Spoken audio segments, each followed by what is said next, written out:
आप सभी स्वस्थ होंगे।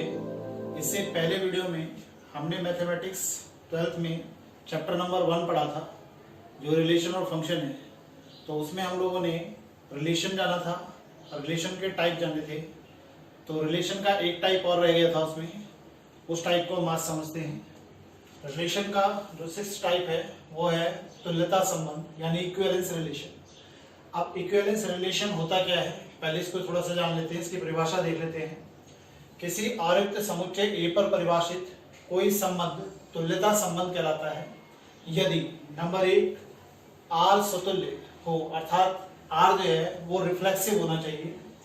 नंबर 2 आर सममित हो, इसका मीनिंग हो गया कि आर जो है वो सिमेट्रिक होना चाहिए। और नंबर 3 आर संक्रामक हो, तो इसका मतलब हो गया आर ट्रांजिटिव होना चाहिए। इसका एक एग्जांपल देखते हैं। सबसे पहले जो है समुच्चय Z लिया हमने एक, जो कि सेट ऑफ इंटीजर है। इसमें एक रिलेशन डिफाइन किया हमने R = x, y such that x - y एक पूर्णांक है, अर्थात x - y जो है वो एक इंटीजर है।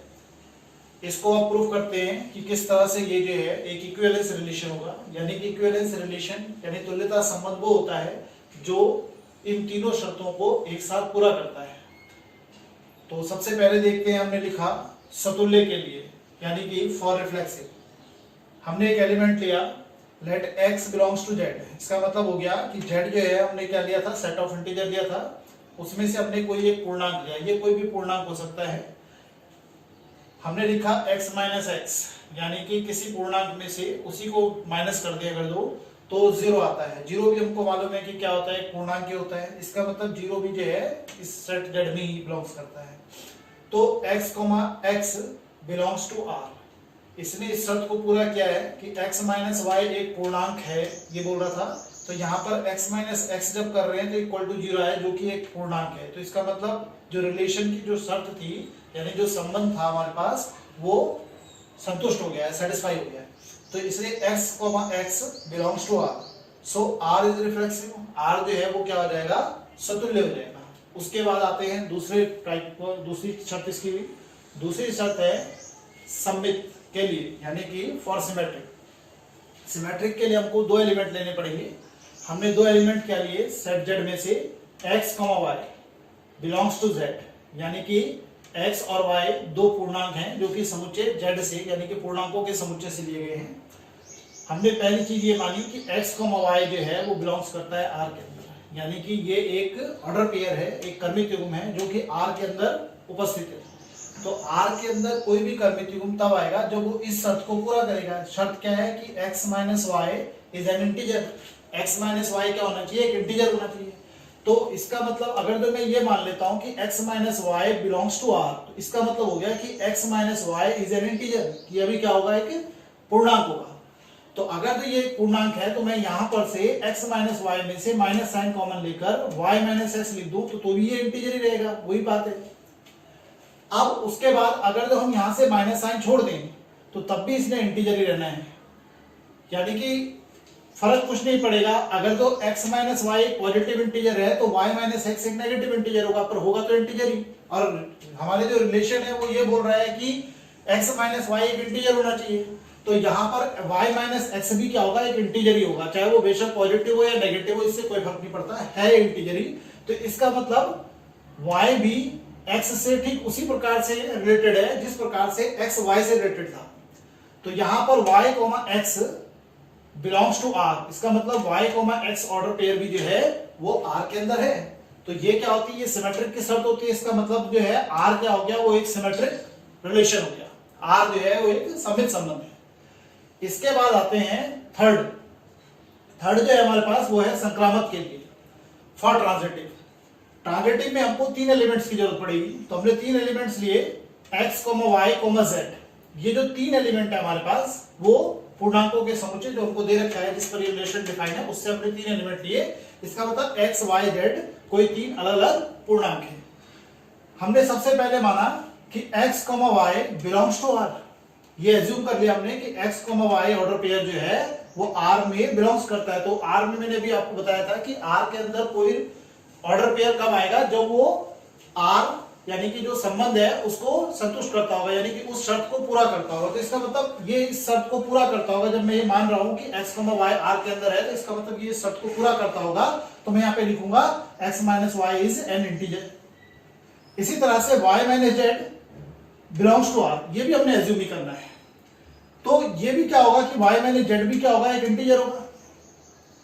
अब ये दोनों हमारे जो है, ये हमने x, y एक ऑर्डर पेयर R के अंदर मान लिया, फिर y, z R के अंदर मान लिया। तो हमको ट्रांजिटिव के लिए अगर तो हम ये दिखा दें कि x और z भी R के अंदर उपस्थित है, यानी कि x, z का ऑर्डर पेयर भी R का सदस्य है, R में उपस्थित होगा, तो फिर ये सकारात्मक संबंध होगा।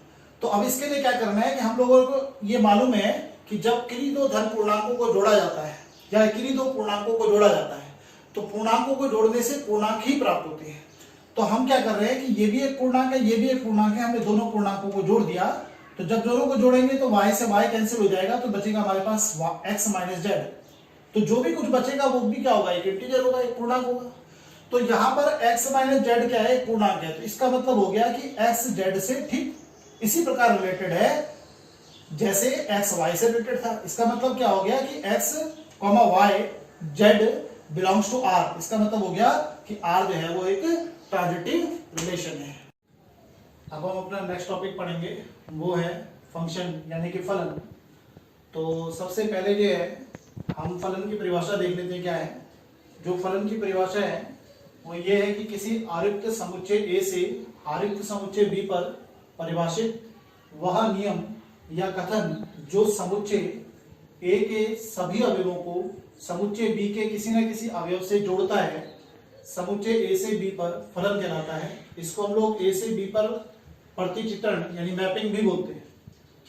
अब यहाँ पर जो है हमें ये जानना है कि जो फंक्शन जो है हमारे पास, देखिए जितने भी फंक्शन होते हैं वो रिलेशन ही होते हैं, लेकिन सारे रिलेशन फंक्शन नहीं होते हैं। तो हमें ये जानना है कि जो रिलेशन होता है वो कब फंक्शन बनता है। तो हमने जो है रिलेशन जब पढ़ा था, तो रिलेशन में हमने ये बोला था कि समुच्चय वह नियम या कथन जो समुच्चय A के अवयवों को समुच्चय B के अवयवों से जोड़ता है। और यहां पर हम बोल रहे हैं कि समुच्चय A के सभी अवयवों को, समुच्चय A के सभी अवयवों को, वहां पर ऐसी कोई बाउंडेशन नहीं थी। रिलेशन जब हम पढ़ रहे थे वहां पे कोई बाउंडेशन नहीं थी कि समुच्चय A के सारे अवयव जुड़ेंगे या नहीं जुड़ेंगे, लेकिन फंक्शन के लिए समुच्चय A के सभी अवयवों को समुच्चय B के किसी न किसी अद्वितीय अवयव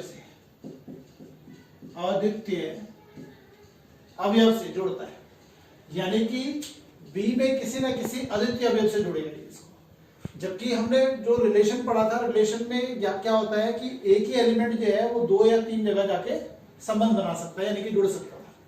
लेकिन फंक्शन में ऐसा नहीं होता। फंक्शन में सेट A के सभी एलिमेंट सेट B के किसी न किसी अद्वितीय अवयव से जाके जुड़ेंगे, यानी कि किसी एक सिंगल एलिमेंट से ही जाके जुड़ेंगे।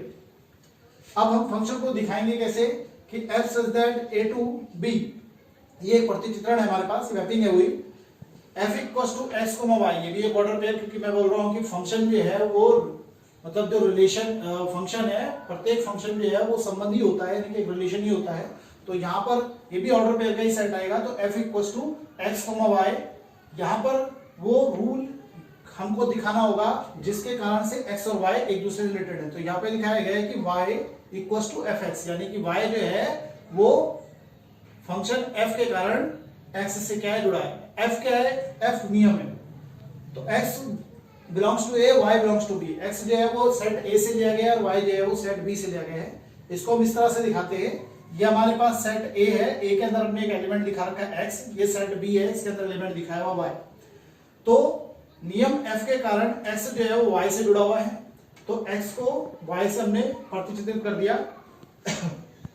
अब यहां पर जो सेट A है, सेट A के अंदर जो एलिमेंट होंगे उनको हम लोग बोलते हैं प्री इमेज। ये जो x जो जाके y से साथ जुड़ा है, y जो होगी इसकी इमेज होगी, यानी कि समुच्चय A के अवयव समुच्चय B के जिन अवयवों से जाकर जुड़ेंगे वो इमेज होगी। तो यहाँ पर इमेज y है और उसकी पूर्व इमेज यानी प्री इमेज जो है, पूर्व प्रतिबिंब जो है वो क्या है, x है। अब नेक्स्ट टॉपिक जो हमारे पास है वो है f का प्रांत यानी कि इसका डोमेन, डोमेन जो है वो सेट ए होगा, ये पूरा का पूरा सेट ए होगा। जैसे हमने रिलेशन में पढ़ा था, रिलेशन में हम डोमेन में सेट ए के केवल उन्हीं एलिमेंट्स को लेते थे जो सेट बी में जाके संबंध बनाते थे, हम केवल उन्हीं अवयवों को लेते थे। लेकिन यहाँ पे डेफिनेशन में हमने ये बोला है कि सेट ए के सभी अवयव सेट बी में किसी न किसी अद्वितीय एलिमेंट से जाकर जुड़ेंगे। तो इसका मतलब हो गया कि सेट ए के सारे ही एलिमेंट प्री इमेज होंगे। तो हम इसको सीधे सीधे बोल सकते हैं कि प्री इमेज का सेट होगा, या हम सीधे बोलते हैं कि सेट ए जो है वो पूरा का पूरा क्या होगा, डोमेन होगा। सेट ए में कोई भी एलिमेंट ऐसा नहीं होता है यहाँ पर कि जो यहाँ कहीं ना कहीं जाके जुड़ता ना हो, सभी एलिमेंट जुड़ेंगे यहाँ पर। उसके बाद नेक्स्ट टॉपिक जो हमारे पास है वो है कोडोमेन, एफ का कोडोमेन। एफ का कोडोमेन क्या होगा, वो सेट बी होगा, यानी कि जो पूरा दूसरा वाला समुच्चय जो हमको दे रखा है ये बी, ये पूरा का पूरा क्या होगा।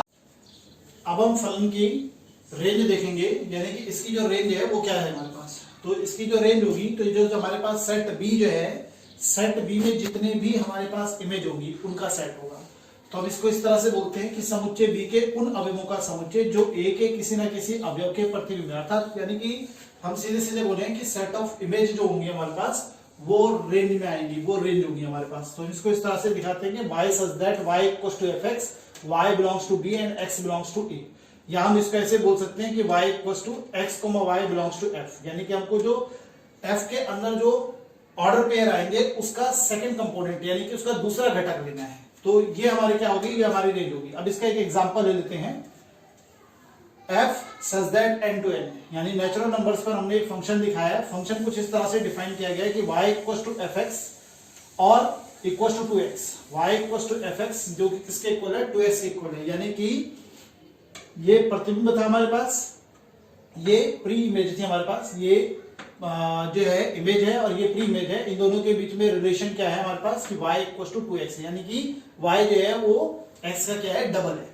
तो अब हमने एक एलिमेंट लिया x इक्वल्स टू 1, x जो है यानी कि डोमेन से लेना है आपको, यानी कि नेचुरल नंबर लेंगे आप। ये फर्स्ट नेचुरल नंबर लिया हमने, y इक्वल्स टू क्या आएगा, 2 into 1 इक्वल्स टू 2 आ जाएगा। इसका मतलब 1, 2 जो है वो f के अंदर बिलोंग्स करेंगे। 1 जो है वो f के कारण 2 से रिलेटेड हो गया, तो 1, 2 जो है वो बिलोंग्स करेगा f के अंदर। इसी प्रकार से 2, 4 यानी कि ये भी f का सदस्य होगा, ये भी ऑर्डर पेयर जो है f में ही होगा।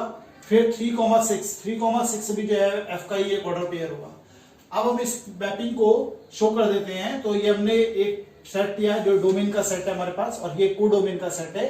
तो डोमेन का एलिमेंट 1, अभी देखा हमने कि 1 जो है वो किस 1, 2, ये वाला 1 जो है वो किससे रिलेटेड है, 2 से रिलेटेड है। 1, 2 बिलोंग्स टू f, तो इसका मतलब 1 को f के साथ रिलेटेड कर देंगे। इसी तरह से 2 जो है वो 4 के साथ, 2, 4 भी f का सदस्य है, तो 2 4 के साथ रिलेटेड होगा। और 3, 2 6 यानी कि 3 जो है वो किसके साथ, 6 के साथ रिलेटेड होगा। तो ये हमारे पास इस तरह से हम लोग मैपिंग शो करते हैं। अब हम इसका डोमेन देख लेते हैं। तो डोमेन में अभी आपको बताया था कि जो पहला वाला सेट यानी कि जो सेट ए होता है वो पूरा का पूरा डोमेन होता है। तो यहाँ पर सेट ए की जगह पर हमारे पास सेट ए के स्थान पर हमारे लिए नेचुरल नंबर का सेट है, तो इसका मतलब यही हमारा क्या होगा, डोमेन होगा। फिर उसके बाद आता है कोडोमेन। कोडोमेन जो होता है वो दूसरा सेट होता है, सेट बी। तो यहाँ पर जो सेट बी हम बोल रहे हैं कोडोमेन है, यहाँ पर सेट बी के स्थान पर क्या है, n है हमारे पास, ये भी नेचुरल नंबर का सेट है, तो यहाँ पर भी क्या आएगा, n ही आएगा। उसके बाद आता है रेंज। रेंज मैंने अभी आपको बताया था कि सेट ऑफ इमेजेस होती हैं। तो जितने भी बी के अंदर यानी कि बी के अंदर जितने भी इमेज होंगे केवल वही लिखे जाते हैं। तो यहाँ पर बी की जगह पर कौन सा है, सेट n है, ये भी नेचुरल नंबर का सेट है। इसमें से इमेज यानी कि जिनका पहले वाले सेट के एलिमेंट्स के साथ संबंध है केवल वही लिखने हैं। तो कौन कौन से हैं वो, 2, 4, 6। तो यहाँ पे लिखे जाएंगे 2, 4, 6, इसी तरह से कंटिन्यू करेंगे 8, 10 यानी कि 2, 4, 6, 8 and up to so on. तो यहाँ पर अगर जो आप देखेंगे तो ये 2, 4, 6, 8 जो हम बोल रहे हैं ये कौन से हैं, ये केवल इमेज है। इसमें से केवल इमेज ले गए हैं। 1, 3, 5 ये जो ऑड नंबर्स है हमारे पास, ये ऑड नंबर सेट ए के किसी भी एलिमेंट से लिंक नहीं हो रहे थे, तो इसलिए इनको छोड़ देना है, हमें केवल इमेज लेनी है। तो यानी कि सेट ऑफ इमेज, या सीधे सीधे से बोल दें कि जो दूसरे वाले घटक हैं यानी कि जो सेकंड कंपोनेंट है ऑर्डर पेयर्स के, जो एफ के अंदर प्रेजेंट है, हमें केवल वही लेने हैं।